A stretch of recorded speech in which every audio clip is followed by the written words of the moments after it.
Imagine three men standing bravely before a raging furnace, their fate seemingly sealed by the flames.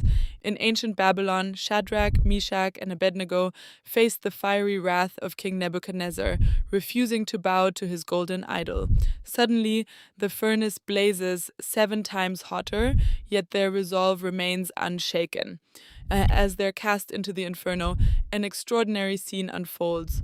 Witnesses see not 3, but 4 figures walking unharmed amidst the fire, as if untouched by its ferocity.